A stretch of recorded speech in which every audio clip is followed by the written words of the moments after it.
Z mesecem oktobrom se v glavno mesto vračajo jesenske nevšečnosti. Mraz, dež in študentje. Kje jih najpogosteje srečamo in kakšni so, je za vas na terenu preveril naš reporter Gašper Gašpar. Štorklje in lastovke so že v Afriki, bruci in ostali študentje pa počasi začenjajo svoje migracije nazaj v mestno okolje. In tako kot za ptice selivke bo tudi za njih pot razburljiva. Ne bo pa samo za njih razburljivo, temveč tudi za meščane, ki bojo svojo jezo mogli proporcionalno razdeliti sedaj med njih in turiste.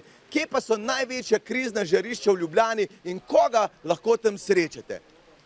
Nahajamo se v bruc trikotnikov, območje med ekonomsko upravo in FDV-je. Za razliko od bermudskega trikotnika, tle ne izginejo letala in ladje, temveč sanje, ambicije ter kolesa.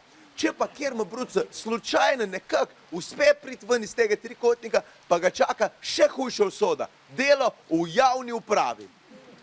Tisti, ki vejo, kaj se želijo študirati, ampak vseeno nikoli noče dobiti službe, prestanejo tle, na Filozofski. Fakulteta, ki obstaja samo zato, da imajo okoliški lokali in dilerji malo več prometa. So pa tisti, ki bi radi študirali, ampak se ne bi radi družili z dekleti. Za njih imamo kar dva faksa, matematiko in fiziko. Faks, za kjer ga najbrž niste sposobni, ampak to še ne pomeni, da se ga morate izogibati. Tle se splača spoznati prijatelje, ne pa tudi imeti bivše. Ko nočeš se zameriti bodoči kirurginji, vedno pa boš rabo nekoga, ki ti bo rihto morfi. Tle se znajdejo vse sošolke, ki niso hoteli dati zapiskov, vsi oni pifleri, ki nikoli niso nič znali, potem so pa kar 100% pisali, in oni, ki niso po odbojki znali dati serve. Gnuj pač. Za njih velja iste skorko za medicince. Ne se jim zameriti, ampak njih se dejte izogibati.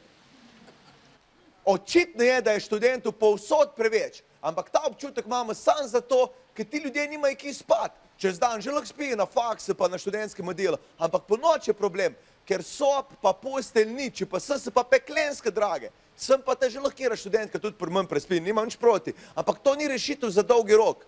Rabimo sistemski rešitev. Zakaj dogaja, sem za razliko od faksa ta prispevek končal Gašper Gašper.